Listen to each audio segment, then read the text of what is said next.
सावित्री देवी नमः। अखंड सौभाग्य की प्राप्ति के लिए महिलाएं हर साल वट वृक्ष का पूजन करती हैं और इस दिन सुहागन स्त्रियों के लिए बेहद खास दिन होता है, क्योंकि पति की लंबी उम्र और दीर्घायु के लिए स्त्रियां हर साल इस व्रत को करती ही करती हैं।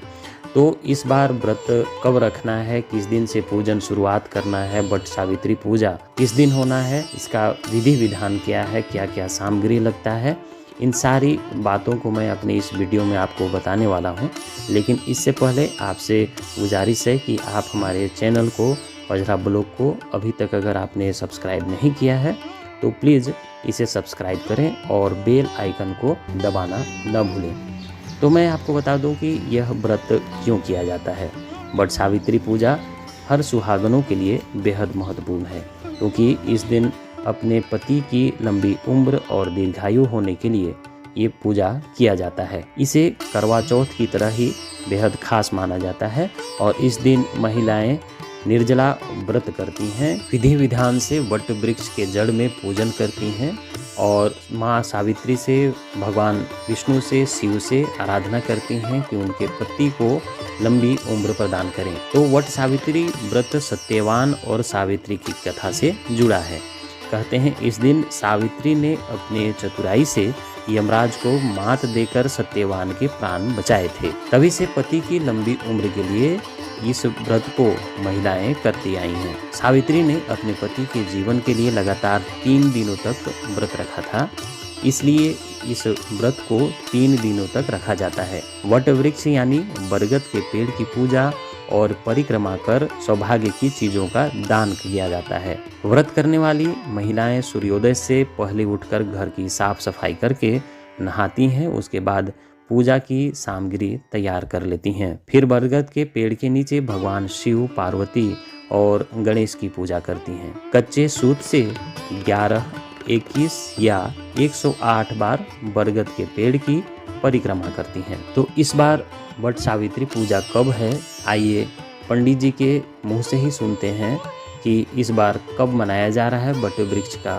पूजन कब किया जाएगा, महिलाएं क्या क्या करें, अगर कोई सुहागन महिला पहली बार अगर इस व्रत को करने जा रही हैं तो उन्हें किस तरह का खास तैयारी करना है। तो आइए पंडित जी से हम जानते हैं। इस बार वट सावित्री पूजा 6 जून को मनाया जाएगा। सुबह 5 बजे से पूजा शुरू हो जाएगा, बस से शाम तक पूजा होगी।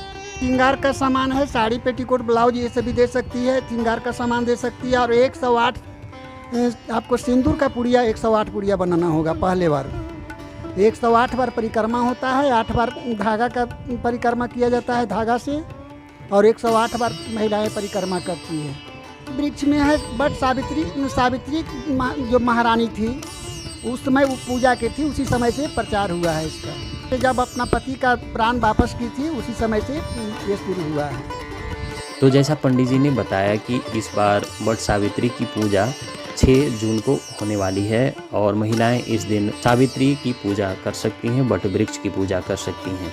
लेकिन मैं बता दूं कि 3 दिनों पहले से ही इसमें वट वृक्ष में जल देने की परंपरा है, यानी कि इस बार महिलाएं 4 जून से ही वट वृक्ष के जड़ में पानी देंगी और वट वृक्ष का परिक्रमा करेंगी। लाल सूत से लेकर वट वृक्ष के कम से कम या तो 11 बार या 21 बार और अगर संभव हो तो 108 बार परिक्रमा जरूर से जरूर करना चाहिए। कई महिलाएं तो 1008 बार भी बरगद की परिक्रमा करते हैं। तो इस बार ज्येष्ठ मास अमावस्या तिथि 5 जून को रात 7:54 से शुरू होगा, जो कि 6 जून शाम 6:07 तक रहेगा। इस दिन पूजा के लिए सुबह 10:30 बजे से दोपहर 2 बजे तक शुभ मुहूर्त माना जा रहा है। वैसे आप दिन भर पूजा कर सकती हैं और शादी के बाद पहली बार अगर इस व्रत को कर रही हैं तो सुहागन को अपने पति के साथ में बैठ के इसका पूजन करना चाहिए। इस दिन सुबह उठकर स्नान करने के बाद लाल साड़ी पहने या फिर हरा साड़ी भी आप पहन सकती हैं और दुल्हन की तरह श्रृंगार कर लें। पति और पत्नी बैठकर भगवान का पूजन करें। शुभ मुहूर्त में सबसे पहले वट वृक्ष के पास में साफ सफाई कर गंगा जल छिड़क दें। बांस की टोकरी में श्रृंगार का सामान रखें और बगल में पूजन सामग्री रखें। इसके बाद भगवान का पूजन शुरू कर दें। सावित्री और सत्यवान की तस्वीर भी सामने रखनी चाहिए और ब्रह्मा, विष्णु और गणेश का पूजन इसमें कराया जाता है, तो उनका भी आवाहन कर भगवान का पूजन करें। वो पूजा में वट वृक्ष के जड़ में जल, कच्चा दूध अर्पित करें। चावल के आटे का कहीं कहीं पीठा भी बनाया जाता है और इसके भी भोग लगाए जाते हैं। रोरी, सिंदूर, अक्षत, पान, सुपारी, फूल, फल, बतासे आदि पूजन सामग्री में आप इस्तेमाल कर सकती हैं और भगवान को अर्पित कर सकती हैं। उसके बाद कच्चा सूत या अरवा सूता या फिर लाल रंग का जो सूत मिलता है उससे आप परिक्रमा करेंगी कम से कम 11 बार, 21 बार या 108 बार। पूजन समाप्त होने के बाद में श्रृंगार सामग्री, फल और अनाज आप ब्राह्मण को दान करेंगी। इसके बाद महिलाएं अपने पति का आशीर्वाद लेती हैं। तो इस तरह से पूरे विधि विधान के साथ इस व्रत को किया जाता है। वट यानी बरगद, जो अमरता का प्रतीक माना जाता है।